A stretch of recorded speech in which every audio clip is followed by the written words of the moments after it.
Sorry, video 2. I did replace the front bumper. And this panel, this quarter panel, I have had repainted or fixed.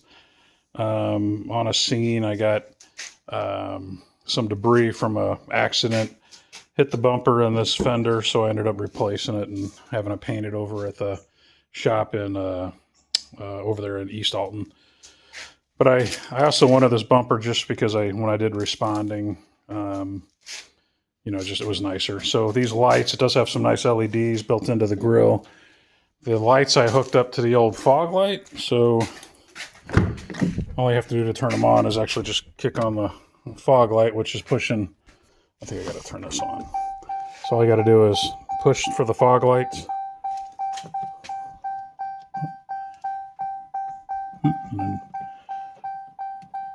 I'll have to play with that. I think I have to have them on. Oh, I gotta have the truck. There we go. Sorry, I had to have truck power on. So those are hooked into the fog light button, as you can see. And it's got I live out in the middle of the country, so at night those come in real handy. I do not have the bumper anymore. I threw it away, so don't care. All right, shut that. So look at the engine here. So when I bought the truck, it had this Ram scoop. I put that back on. I do have this. There's also a piece that goes over this. But I put that on. I don't have it clamped down right now. Hold on.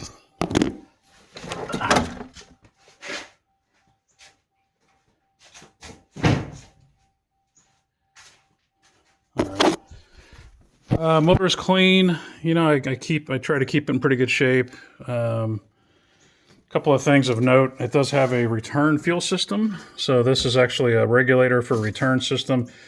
I did have a 4 FC2 fuel controller that I've since removed, but everything is still hooked up for it.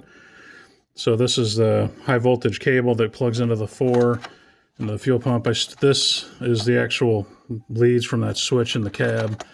I got rid of it. So this has a MMX, I think it's MMX, dual pump fuel pump setup, and the supercharger had a Hobbs switch. So I've got, this was the old feed for the turbo or for the boost meter, and then this is a vacuum that goes to that plugs in. That goes to a Hobbs switch that would kick on the second fuel pump. I do not have the 4.2 fuel controller anymore. I got rid of it.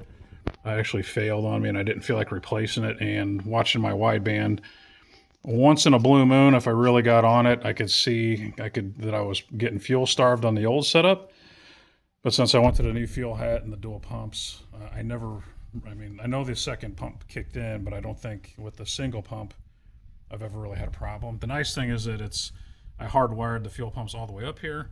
They're now running off a fuel switch, a relay that comes off of in here. So it's all set up like factory again, which is nice because I had to set up the other way where you had to kick the switch on. The remote start didn't work, so I put that all back together. So again, this was set up as a supercharger. I did deactivate the active grill shutter system. So the controller is set up there, and it's got a thing on it so that it simulates the shutters being open, and it's been deprogrammed in the ECU. I still have the brackets here for the intercooler. You can see that's a Treadstone intercooler from the turbo. You can see our supercharger. Here's some of the piping and the blow-off valve. The supercharger itself is a Torque Storm. It's the earlier version of the Torque Storm. They just came out with a bigger one. But this has been replaced, or the guts of this thing have been replaced about 3 times. The old setup, the pulley setup was kind of screwy. So in the new supercharger, they finally added this intermediate, whatever, so that it adjusted the angle going to this guy so that it put less stress on the shaft of that supercharger. And I've had it for about 10,000 miles that way, and I no longer have any issues. It was eating the bearings on that supercharger on the inlet about every 15,000 miles. And I am one of the few that still have the lifetime warranty on it. So anyway, engine, pretty good shape. It also has a Throttle Man throttle body, so this thing has been milled out. I can't remember if it's 90 mil or how big it was, but this is a Throttle Man throttle body. Talking about the engine, I just replaced the plugs and all of the coils because I hadn't done it in a while.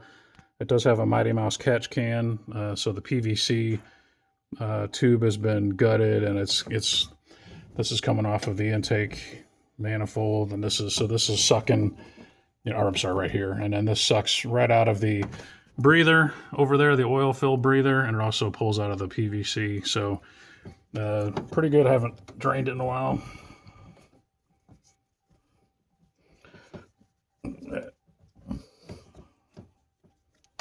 And I haven't had it running on the supercharger for a little while, so there's nothing coming out, so it's drained. But nothing else crazy here. I do have this thing used to have a coolant lines running into the oil filter, which was kind of dumb, and found out it wasn't necessary, so those are disconnected. It does have Holley EFI fuel rails, so I upgraded those because when I had to run all of the new fuel line feeds, obviously the stock fuel rails don't work anymore. I still have the stock fuel rails, but these things are super nice and easy. The ECU, I have the original, but this is an unlocked ECU. So when I first got the truck, it was running on a Diablo unit. That's what you tuned it with. I've since gone to HP tuners. But the ECU will work on either one. Let me turn that off. So running the truck, I don't have the Hemi tick. It's noisy because it's got ARH 1 7/8 inch headers. So it kind of you hear a little bit of ticking.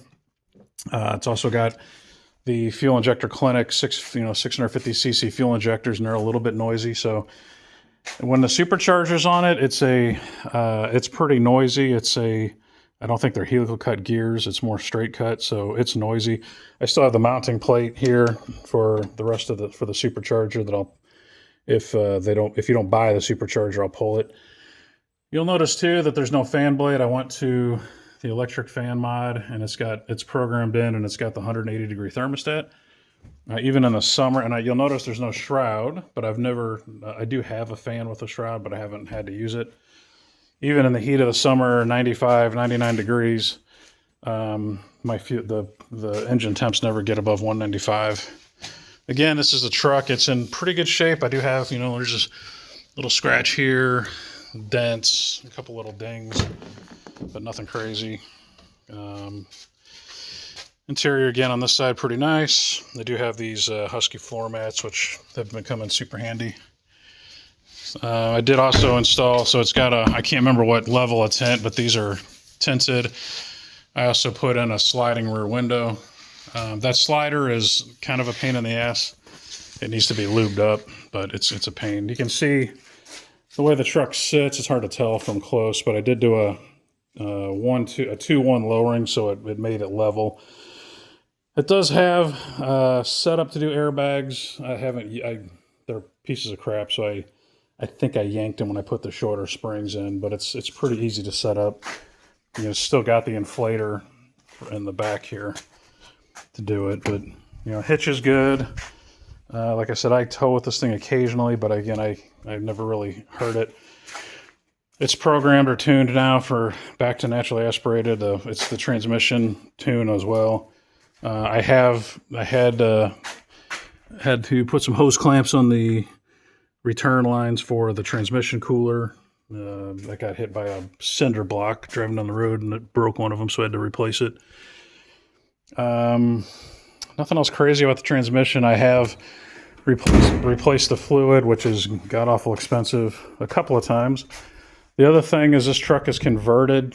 Out of the factory, it came with XY 1, 2, 3 for the super expensive coolant, or for the AC, and it's been replaced. It's been converted to 134 because it was so expensive and it was a pain in the butt. Everything's off. So yeah, 4-wheel drive. I've never had any issues. I also have, like the ad says, a True Detroit, a True Track, which has been awesome. It's a really cool spool-based differential that, just a heck of a lot nicer than a limited slip, and you don't have to worry about clutches wearing out or anything like that. So that's the truck. Happy to answer any other questions.